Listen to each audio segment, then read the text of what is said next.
तो लगातार हम इस सेशन में आगे बढ़ रहे हैं और डॉक्टर नरेंद्र कुमार थापक जी हमारे बीच में मौजूद हैं LNCT यूनिवर्सिटी के, जिनसे मैं ये दरख्वास्त करना चाहूंगी मेरे सहयोगी एहतियाब शेख जी से कि वो उनके साथ मंच साझा करें और इस सेशन को वो आगे बढ़ाएं।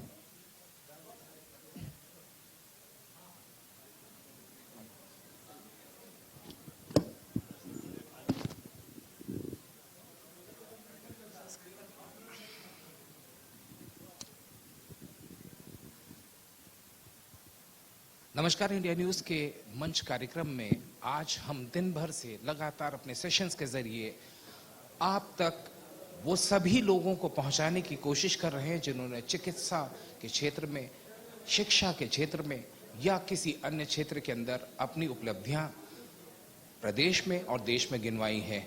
मेरे साथ में इस वक्त डॉक्टर नरेंद्र कुमार जी हैं, जो कि LNCT विश्वविद्यालय के कुलपति हैं।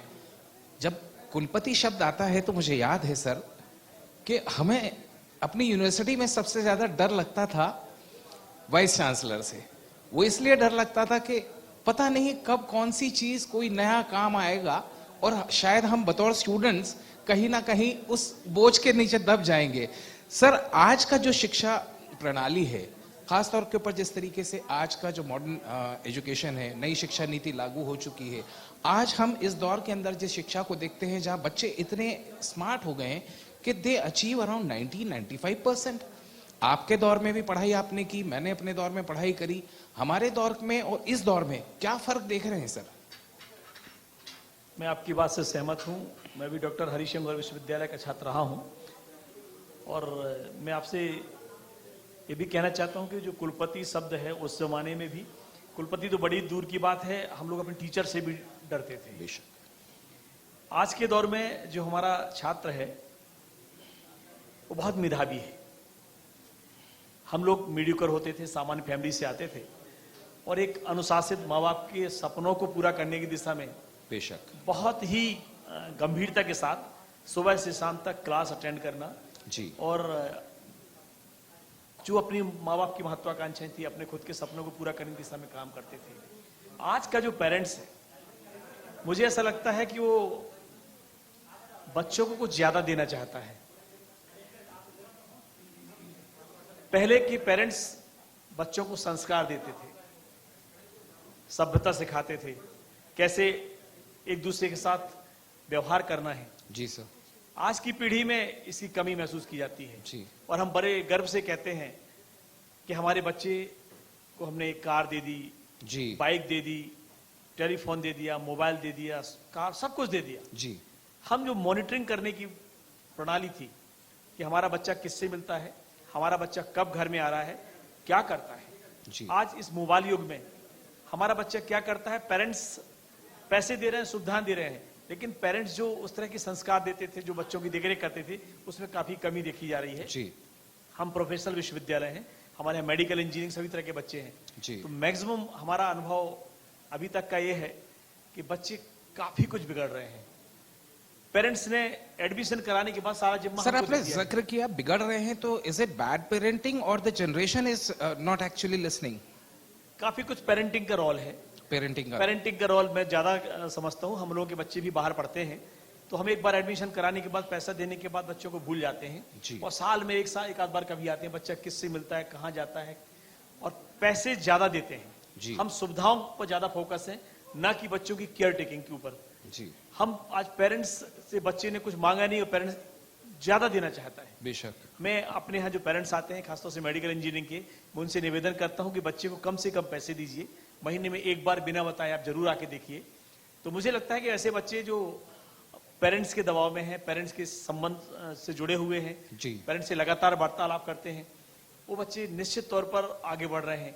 एक बात आपने और कही कि 99% वाले बच्चे ज्यादा हो गए। निश्चित तौर पर आज का बच्चा बड़ा मेधावी है और परसेंटेज किसी बच्ची की काबिलियत मैं नहीं समझता जी। आपने देखा होगा कि कुछ बच्चे जो 99% हैं, IIT, IIM में पढ़ते हैं, न तो उनका सोशल ताना बाना है जी, न उस परिवार से जुड़े रहते हैं। वो 99 और 4 फिगर की सैलरी तक सीमित हैं। उन्होंने जिंदगी नहीं जी, मैं तो ये अपने अनुभव से कह सकता हूँ, 3 साल का मेरा अनुभव है, 30 साल का, कि जो बच्चे सब कुछ करते हैं, मस्ती भी करते हैं, पढ़ाई लिखाई भी करते हैं, मेलजोल भी करते हैं, वो शायद ज्यादा अच्छी जिंदगी जीते हैं। क्योंकि रिटायरमेंट के बाद वो 99% वाला बच्चा Absolutely. एकाकी रह जाता है, जी। उसका एक भी दोस्त नहीं होता है, इवन पत्नी और बच्चों के साथ भी उसका तालमेल कोई बहुत अच्छा नहीं रहता है। उसके लिए फिगर, अपनी प्राइवेसी और बंद कमरा रहता है। सर आपने पेरेंटिंग टिप्स तो बहुत अच्छी दे दी, लेकिन एक और चीज होती है जिसे आप कहते हैं एक्सपेक्टेशन वर्सेस रियलिटी। बच्चों से ऐसा तो नहीं कि बहुत ज्यादा एक्सपेक्टेशन आजकल पेरेंट्स करने लगे? माँ बाप अपनी महत्वाकांक्षाएं बच्चों के माध्यम से पूरी करने चाह रहे हैं कि मैं डॉक्टर इंजीनियर नहीं बन पाया, तो बच्चों पर इतना पीयर प्रेशर है कि हमने कोचिंग भेज दिया, एमबीबीएस में एडमिशन करा दिया, उसमें करा दिया। इतना प्रेशर बच्चे के ऊपर है, जबकि बच्ची का माइंडसेट पेरेंट्स ज्यादा जानते हैं कि बच्चे में कितना पोटेंशियल है। एब्सोल्युटली। लेकिन पेरेंट्स इतनी महत्वाकांक्षा उनकी जो अपनी थी, उसके कारण बच्चा डिप्रेशन में आ रहा है और सुसाइडल जैसे केस हो रहे हैं। बहुत ज्यादा केसेस हो रहे हैं। सर आपकी पेरेंटिंग टिप्स रही, स्टूडेंट्स को टिप्स रही, डेफिनेटली शिक्षा के क्षेत्र में जब आप हैं तो निश्चित रूप से ये कहा जा सकता है कि लोगों को इन बातों को समझना होगा, स्टूडेंट्स को इन बातों को समझना होगा, ताकि उनका भविष्य जो है वो उज्जवल रहे। सर इंडिया न्यूज के इस मंच में आपने अपने ये महत्वपूर्ण टिप्स हमें दिए, आपका बहुत बहुत शुक्रिया। थैंक यू सर, बहुत धन्यवाद। आपने मंच साझा किया। अब मैं चेतन यादव जी को बुलाना चाहूंगी जरा मंच पर कि वो आए और समाज सेवक है, नागदा से आए और समाज सेवा के तौर पर बड़ी ही महत्वपूर्ण भूमिका उन्होंने समाज में निभाई है। तो मैं चाहूंगी और मेरे सहयोगी वैभव गुप्ता को मैं आमंत्रित करना चाहूंगी कि वो उनके साथ चर्चा करें और इस सेशन को आगे बढ़ाएं।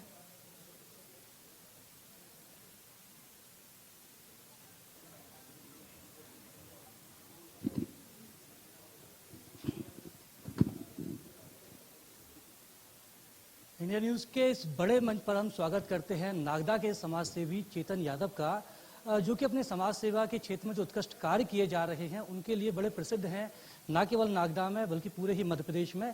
तो सर सबसे पहला जो मेरा सवाल है, कोविड के समय जब लोग अपने घरों में बंद थे, आपने कैसे जज्बा दिखाया बाहर निकलकर मजदूरों को उनके घर तक पहुँचाने का?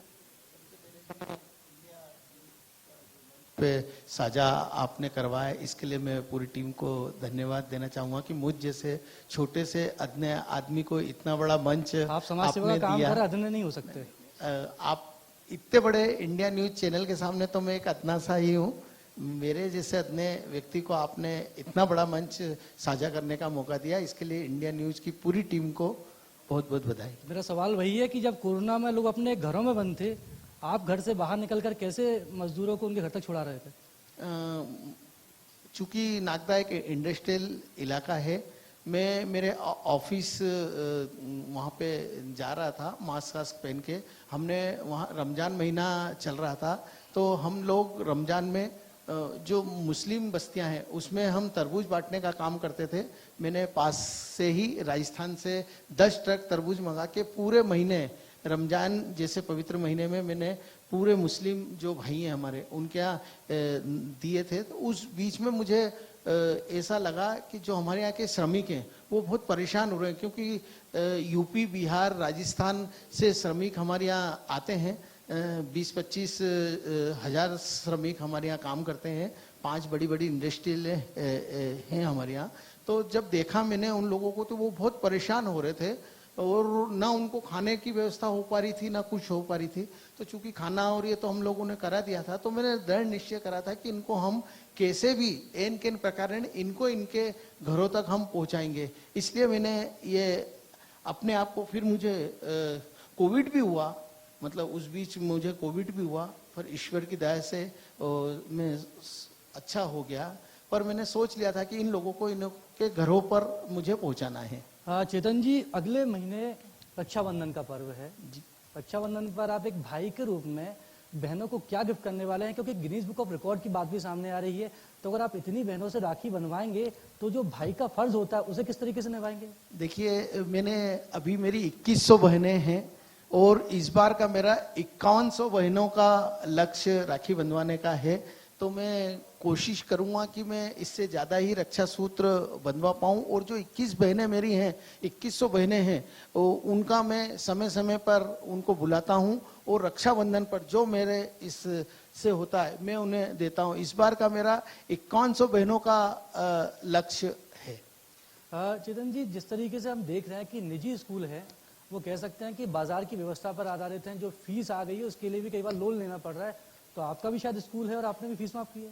जी, मेरा स्कूल चूंकि श्रमिक बस्ती में स्कूल है और मेरे जो पिताजी हैं स्वर्गवासी श्री फूलचंद जी यादव जी, उनका एक सपना था कि श्रमिक बस्ती में स्कूल तो कहीं भी डाला जा सकता है, पूंजीपति क्षेत्र में भी डाला जा सकता है, पर उनका एक सपना था, क्योंकि वो छोटे एक गरीब तबके से हमारा परिवार हुआ करता था, तो उनका एक सपना था कि मैं एक श्रमिक बस्ती में एक स्कूल डालूं। चूंकि श्रमिक बस्ती में मेरा स्कूल था, 1200 बच्चे वहाँ पे अध्ययनरत हैं और फीस हम बहुत न्यूनतम लेते हैं। उसके बावजूद भी मुझे ऐसा लगा कि पूरा साल कोरोना में चला गया है, तो मैं कैसे इनकी मदद कर पाऊं। तो